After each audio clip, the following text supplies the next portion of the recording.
Morgan ഹൗസലിന്റെ psychology of money എന്ന പുസ്തകത്തിലെ 6 പ്രധാനപ്പെട്ട പോയിന്റുകളിൽ അടുത്തത് ഈ പൈസ നമ്മൾ സ്വരുക്കൂട്ടുന്നത്, അതായത് ശേഖരിച്ചു വെക്കുന്നത്, സമ്പാദിക്കുന്നതും അതേപോലെ അതിനെ ശേഖരിച്ചു വെക്കുന്നതും രണ്ടും രണ്ടായിട്ട് കാണണം. സമ്പാദിക്കുന്നതിന് ഒരു പക്ഷേ കുറച്ച് ഹാർഡായിട്ടുള്ള സ്റ്റെപ്സ് എടുക്കേണ്ടി വന്നേക്കാം, കുറച്ച് കൂടുതൽ റിസ്ക് എടുക്കേണ്ടി വന്നേക്കാം, ഒരുപാട് കൂടുതൽ ഒപ്റ്റിമിസ്റ്റിക് ആകേണ്ടി വന്നേക്കാം.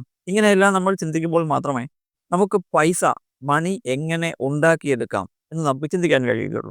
എന്നാൽ പൈസ നമ്മുടെ കൈവശം വയ്ക്കുവാൻ, അല്ലെങ്കിൽ സേവിങ്സ് ചെയ്യുവാൻ, ഡെപ്പോസിറ്റ് ചെയ്യുവാൻ നമ്മളിപ്പോൾ ചെയ്തതിൻ്റെ നേരെ തിരിച്ചുള്ള ഒരു അപ്രോച്ചാണ് ആവശ്യം. കുറച്ചുകൂടി ഒന്ന് ഹ്യൂമിലിറ്റിയോടുകൂടി കാര്യകാരണ സഹിതം കാര്യങ്ങളെ ഭംഗിയായി പഠിച്ച് അങ്ങനെയെല്ലാം നമ്മൾ ഈ പൈസയെ നമ്മുടെ കൈവശം നിർത്താൻ ശ്രമിക്കുമ്പോഴാണ് അത് നമ്മുടെ കൂടെ നിൽക്കുക. ഈ ഷോർട്സിൻ്റെ പൂർണ്ണമായ വീഡിയോ കാണണമെന്നുണ്ടെങ്കിൽ ഡിസ്ക്രിപ്ഷനിൽ താഴെ കൊടുത്തിരിക്കുന്ന ലിങ്കിൽ ക്ലിക്ക് ചെയ്യുക.